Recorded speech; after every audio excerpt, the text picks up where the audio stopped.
Almatakyapi. Jeffrey Grutner here. I am going to share with you some of the magic of the dance between earth and sky that is going on right now, and what that reflects to us as human beings here on Mother Earth. And there is so much going on, as one might imagine, because of what we can observe going on in the world. All of the uh, um, collapsing of established order and all that change, the chaos, um, so many things happening. But at the same time, there is something very profound and less obvious that is occurring that has to do with the potential of calling forth from the collective soul and our own individual souls the vision of what it is we want to create. And likewise, at the same time, people are going through a lot of hard times. And if you're like me, as we watch the uh, dismantling of the established things within our country and so on, um, this being the United States and around the world, is grief and outrage. And it can be very personal as well, because so many people, there are people who are passing away. Uh, Major parts of life are shifting and changing. So there's the aspect also of that grief, that rage is, it's its own thing, but it is sometimes the way that grief expresses. And it's important that we balance or honor both of these things. So, in staying with that for a moment, our grief can create a kind of hierarchical duality, or it doesn't even have to be hierarchical, but a kind of duality, rage, and that feeds the us and them energy. But from a mystical point of view, from a ceremonial, a spiritual point of view, we can take grief, which is part of life, and cycle that and gift that to what we often term the goddess of transmutation, so that that energy from what was lost can be cycled into the next cycle of creation, so it can emerge as hope. Now, for what is going on a creational level, and how I would like to share with you what I'm doing and invite those who can to participate, either directly in what I'm doing or with your own process. I want to share in detail what that is.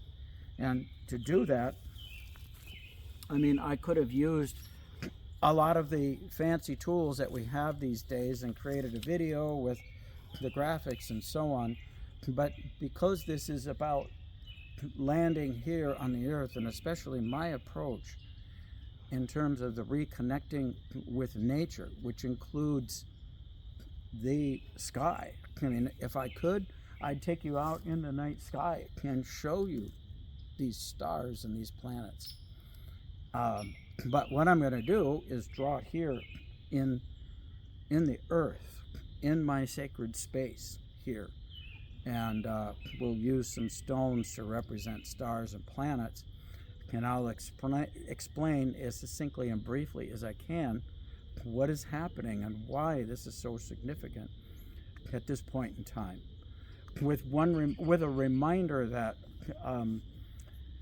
the planetary energies are in synchrony with human archetypes. And so as they move, the archetypes within humanity are moving and transforming and hopefully evolving. And the stars represent this ancient connection to our spiritual past and future. And when we look out into the sky, we are looking at the collective soul. And when we see how we are interacting with it as individuals, it is reflecting to us important parts of the flow of our growth, our own soul growth, and the life that we are living. So with that, what I want to do is talk about a specific area of the sky, and I'm going to draw an oval here, and I'm going to talk about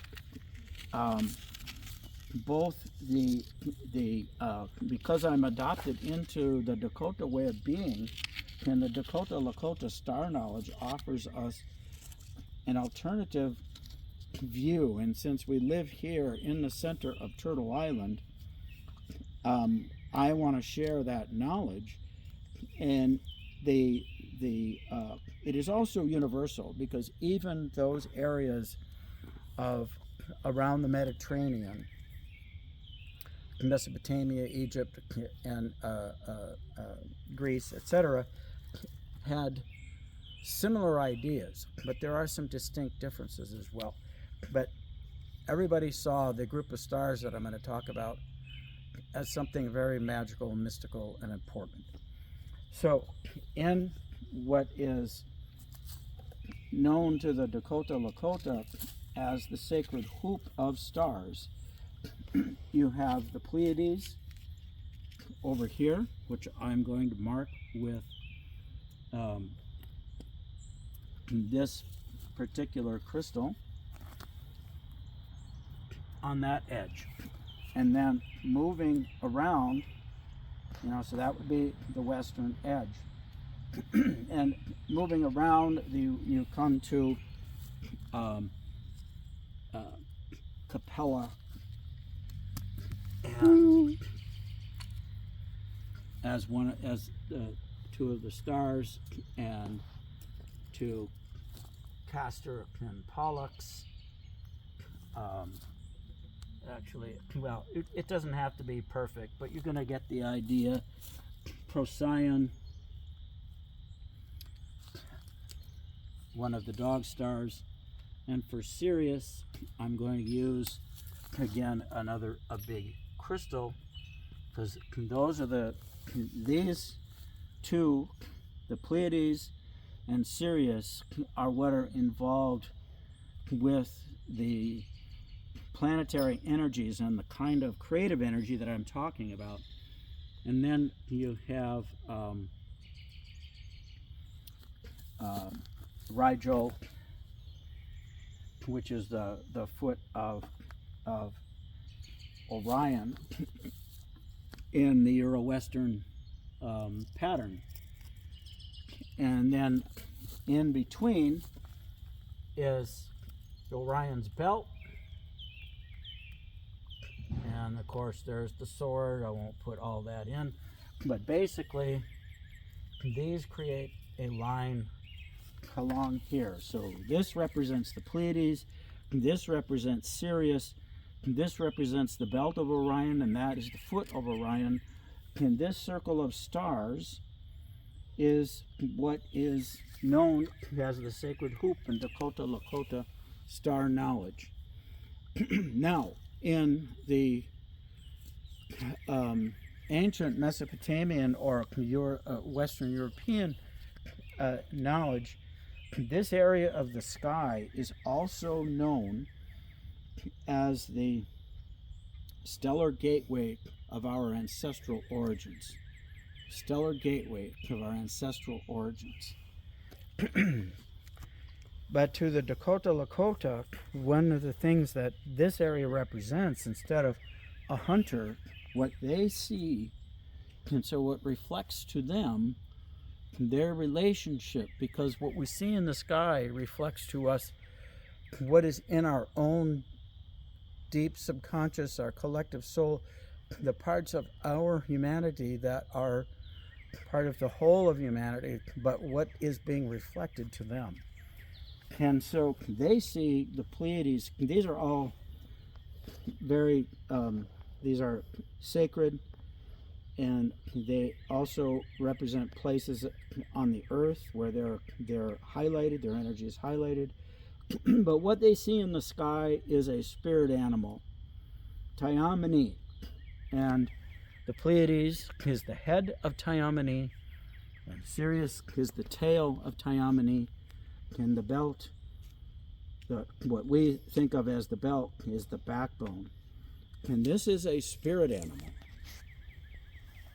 And this sacred hoop of stars is thought of in a couple of different ways, and they're all unified rather than separate. But one of the ways that this is seen is as a cosmic womb, and that this spirit animal is most akin to the fetus of a buffalo. So what we have here is the idea or the symbology of this sacred animal that is in this womb space, a creational space. So cosmic origin, or rather the stellar gateway of our ancestral origins from one perspective, and this space in which a spirit animal exists that we have a relationship to, that represents the cycle of life. And if we're applying it to a buffalo, again, the sacred knowledge is that it's akin to a buffalo fetus. So it's something forming. And to us, what is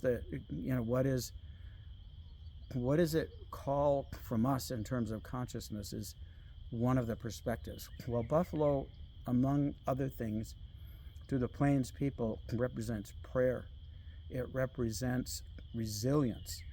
It represents reciprocity, because even though the bison, Tatanka, provided food and home and clothing and all of these supports to the lifeways of the Oyate, they had to give back.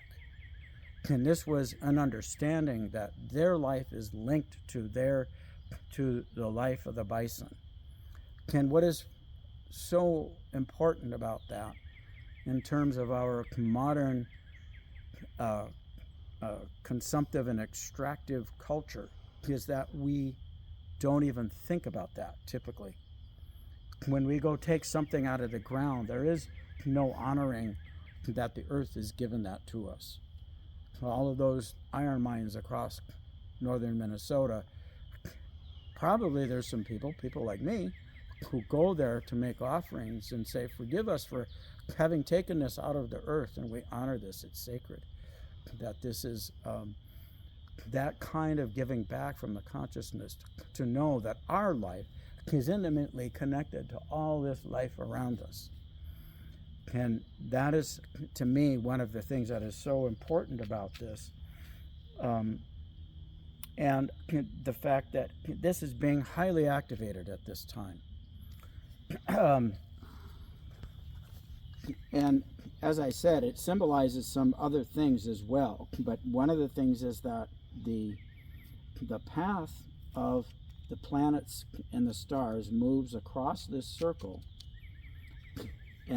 or it's more of an oval in the sky, but whatever, we'll call it a circle, and that the path of the Milky Way crosses it north to south and west to east. So the ecliptic path of the moon, sun, planets, west to east, and the north-south is the Milky Way. And at this point in time, we know the age is changing because the June solstice happens when the sun arrives at where the plane of the Milky Way crosses the plane of this ecliptic, the path of the planets. So, what is it? This is the element, this connection to a cosmic womb, this connection to collective soul, about what are we calling forth? What is being, what do we as human beings want to bring into being? What is it that we want to birth from our embodiment of consciousness can to elevate and bring it forward. That is the creational aspect.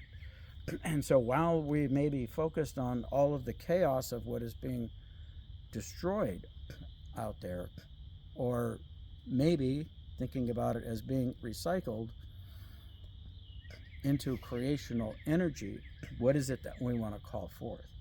Now, let me take this a step further, because I mentioned that these are, I might have missed one of these stars. I think Aldebaran. Aldebaran, I'll put that guy over here. And, but right now, and for the past year, there are some planetary energies that are representing the chaos and the tearing down, but there is this other thing that is happening. It's both contributing, but it is also inviting something else. I don't want to make it so complicated because I want this video to communicate a few things directly. But to represent one of those planets that is with the Pleiades is the planet Uranus. Uranus is the awakener and the revolutionary, and it brings to us this connection to the superconscious, bringing new ideas, innovation, but also the notions of equality and social justice. And then we also have had, for the past year, Jupiter has been moving back and forth here. I'm going to have to adjust my circle a little bit to make it all work. But Jupiter's been hanging out here in the range of the Castor and Pollux, representing the twins. But it has also been, from a zodiacal point of view, remember, this is the star Sirius, this is the star of the Pleiades. So the Pleiades are being activated by Uranus all year long. Basically, it hasn't moved very much. And then, even though it's up here, Jupiter, I'm going to use that to represent Jupiter, has been, from the standpoint of the zodiac or the longitude along the ecliptic, it's aligned with the star Sirius. It's also with these stars of the twins. Immortality and mortality and that whole story is one thing. From the Dakota Lakota, there's a similar story about twins, male, female, and it's connected to a sacred place, Matotipila, Bear Lodge, that is out there. But Jupiter represents the philosophy that we live by. It represents the connections and the expansion and the growth of our knowledge, connections to other cultures and ways of being, but a belief system. So it can be connected to what religions or spiritual path you follow. So we have the Awakener connected to the Pleiades, and the Pleiades, there's the worldwide is recognized and acknowledged as having some spiritual significance. But some of the core things are the intuitive and instinctual, trusting in intuitive and instinctual knowing and awareness, and connecting to higher consciousness through that. And so it does represent, in that respect, the embodiment of consciousness. And so we've got the lightning bolt of Uranus is activating that. Over here, Jupiter, the energy of expansion, and it's expressing through the Cancer season, which in this case would represent the maintaining and nurturing of the family. Again, oversimplifying a little bit, but Jupiter there is about taking care of our emotional well-being in the entirety of our family. And as I always say, I'm not just talking about two-legged, it's about human family, although that's most significant and apparent to us right now about how we're caring for fellow human beings. But it's also our non-human family, the birds that are singing around me, these standing ones that are part of the forest here, and so on. And so it's activating Sirius, and Sirius represents enlightenment and a pathway to higher consciousness. And it one of the things that was the star Sirius is about that kind of elevating to a higher consciousness. The stars of Pleiades is about the wisdom of the body and embodying that. So you have here this balancing energy. And these two major planets are activating those energies in the star system that is this embryo of that represents respect, resilience, reciprocity in the with the natural world, with each other.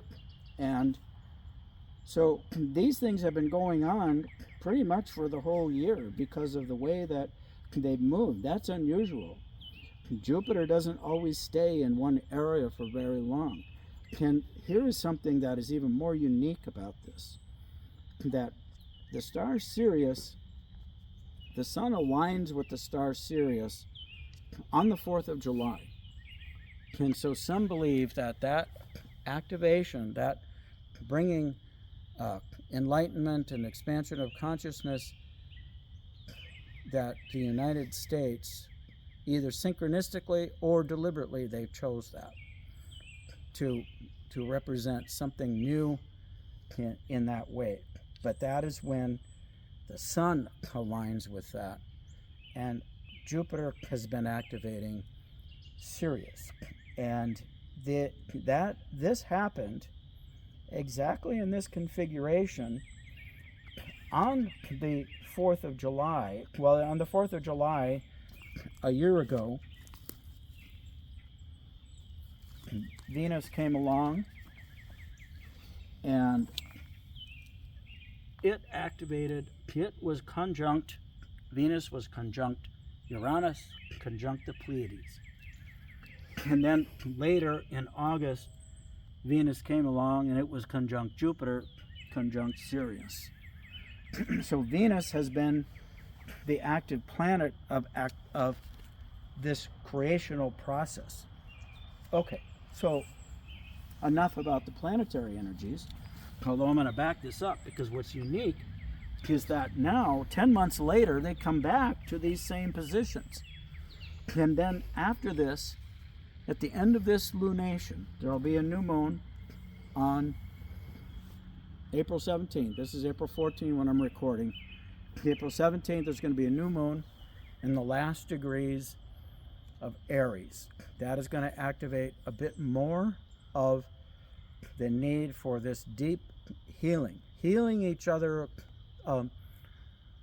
through compassion, working through our wounds and healing each other through compassion, and dealing with the chaos that is breaking down, because it's with the planets Chiron, the minor planets Chiron, and the dwarf planet Eris, which is the goddess of discord and chaos, which we see plenty of in the world right now.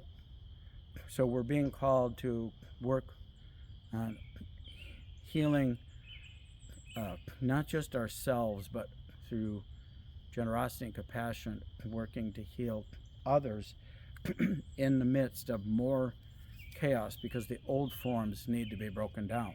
And that too is another form that reiterates the idea that it is being brought into creational energy. because from chaos, new coherence will begin to form. And around what is brought forth, that coherence there will be coherence that begins to form out of the chaos. New forms can arise. Well, within 2 days of that, the moon will arrive here with Venus, with Uranus, with the Pleiades. In fact, it's most likely to be up here because for quite a while now, the moon has been occulting, or rather passing directly over the Pleiades. So we've had a lot of Pleiadian activation going on. Now, these then shortly after that, Venus moves on pretty quickly, but so will Uranus. Uranus has an 84-year cycle. So the last time Uranus was with the Pleiades and then moved into the seasonal sign of Gemini was 84 years ago, at the beginning of World War II. And there was a lot of advancements in technology and so on out of necessity, but there was also some of the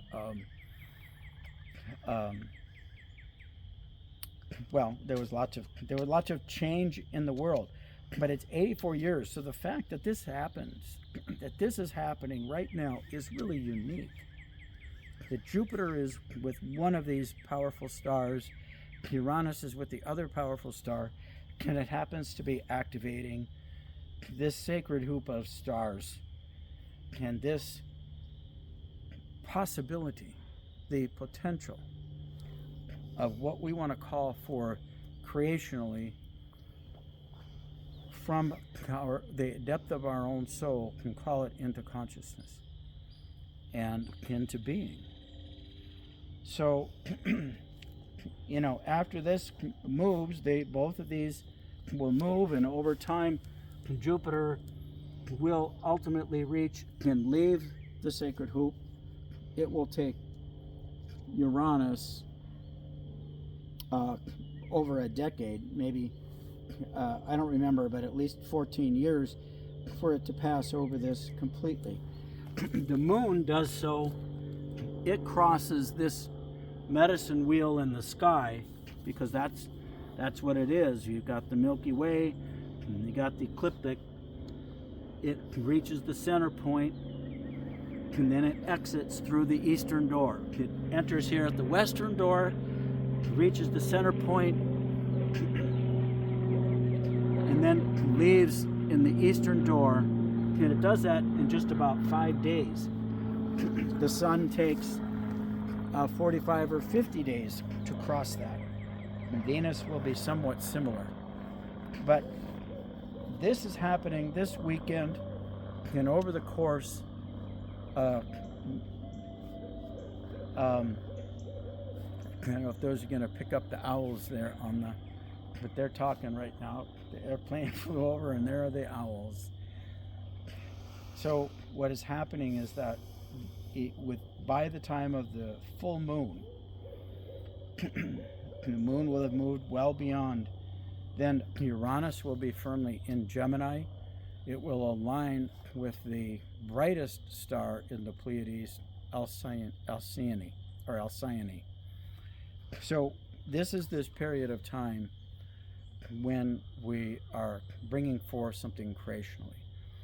What I am doing is, and this kind of it started to just happen, and then I realized how potent and powerful it was. But I have a buffalo hide that I am brain tanning. And that is creating something very physical. And I'm doing it in a prayerful manner. And I'm doing it when these stellar alignments, these planetary and then stellar alignments, are active. I've taken medicines, plant medicines, and the crystals or stones that are associated with these energies, and I've infused them during the times that these have been active, and I've saved those. And what's going to happen over this weekend, when the moon is with the Pleiades, is with Uranus, is with Venus, is I'm going to take those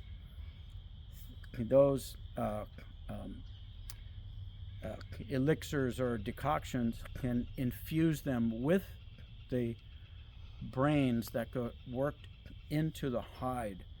So this energy of this birthing time will be permanently in this soft leather buffalo hide. It will have the shape of the sacred hoop. I don't know yet the other pieces, like what will be decorated on it. I have some vague idea of how it will be used. Well, more than a vague idea.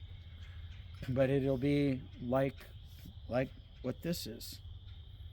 A portal, a connection to the ancestors, a connection to the star nations, a connection to our greatest hopes for love and balance and connection to each other in the world.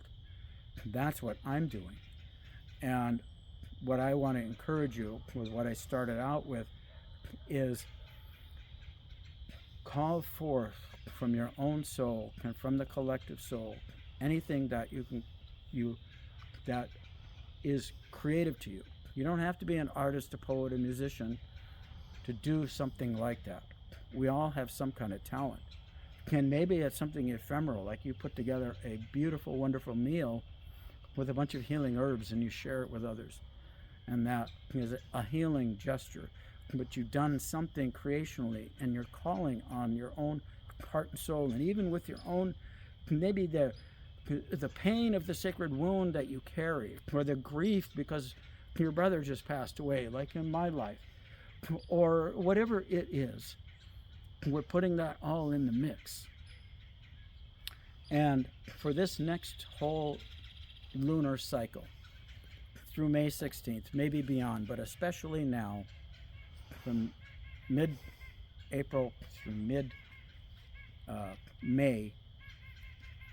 it's as if there is this creational boundaries, portals are being activated. And so I want to invite you to, for those who are local and can come and participate, I'm going to need help with this, to work with the hide. There will be a sweat lodge Saturday morning to initiate it, a wipe down sweat. We're going to take the next step with the hide, and the brain will be rubbed in. That ceremonial process is going to happen on Sunday, the 19th. And then the following weekend is when we will do the drying, stretching, and softening of the hide and mounting it on a rack. Around the full moon is where I want to invite people, whatever you may have created, if this inspires you, maybe it's a poem that has come to you, or a piece of music, or if this happens in the moment, if you happen to be a gong master or singing bowl person, can want to come and put your vibes in, then that is welcome. For the highest vision of humanity, that's my intent, my purpose.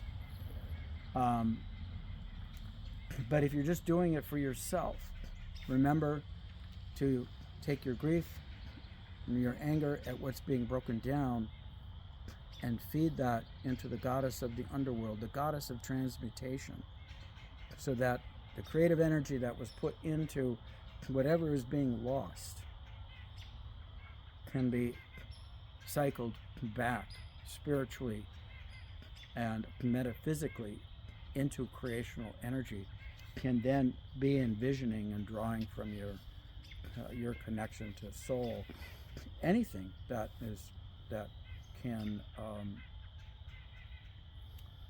support the greater vision. I think that I'm going to leave this at that for the time being. I've covered a lot of material, And there are many more facets to this.